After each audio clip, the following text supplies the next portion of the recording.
आपने कभी नहाते समय बोला जाने वाला एक मंत्र सुना है?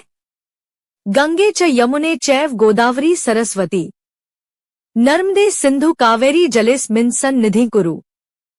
इस श्लोक का अर्थ है, हे गंगा, यमुना, गोदावरी, सरस्वती, नर्मदा, सिंधु, कावेरी नदियों, मेरे स्नान के इस जल में आप सभी पधारिए और मुझे पवित्र कीजिए।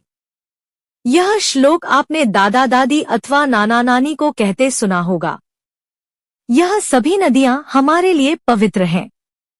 आज हम इनमें से एक वंदनीय गोदावरी नदी की कहानी सुनेंगे। भगवान शिवजी के 12 ज्योतिर्लिंग हमारी पवित्र भारत भूमि पर हैं। इन 12 ज्योतिर्लिंगों में तीसरे स्थान पर आता है महाराष्ट्र के नासिक जिले में गोदावरी नदी के तट पर विराजमान श्री त्र्यंबकेश्वर ज्योतिर्लिंग। यह ज्योतिर्लिंग ब्रह्मगिरी पर्वत के निकट स्थित है और ब्रह्मगिरी पर्वत से ही गोदावरी नदी का उद्गम होता है।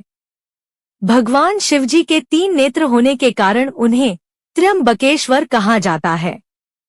यह उस समय की बात है जब महर्षि गौतम पर गौ हत्या का झूठा आरोप लगा था। इस आरोप के कारण महर्षि गौतम ने दूर एक वन में जाकर भगवान शिवजी की आराधना करनी आरंभ की। महर्षि गौतम का निश्चय इतना दृढ़ था कि उन्होंने धूप, गर्मी, ठंड, बारिश एवं जंगली जीवों का भय न रखते हुए अपनी तपस्या जारी रखी। उन्होंने बड़ा कठोर तप किया। उनकी भक्ति और कठोर तपस्या के कारण वन का वह भाग जिसे उन्होंने अपनी तपोभूमि बनाया था वहां दिव्य तेज उत्पन्न हो गया। उनकी भक्ति से प्रसन्न होकर भगवान शिवजी ने उन्हें दर्शन दिए और मनोवांछित वर मांगने को कहा।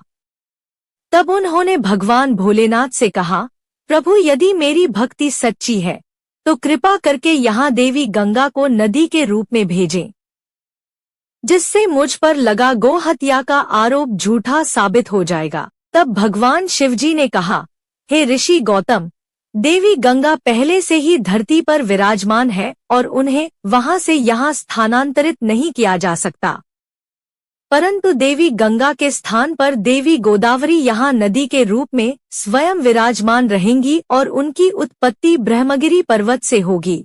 भगवान शिवजी के इतना बोलते ही ब्रह्मगिरी पर्वत से जल की अविरल धारा बहने लगी। वहां देवी गोदावरी नदी प्रकट होकर उनके शीतल और पवित्र जल ने नदी का रूप ले लिया।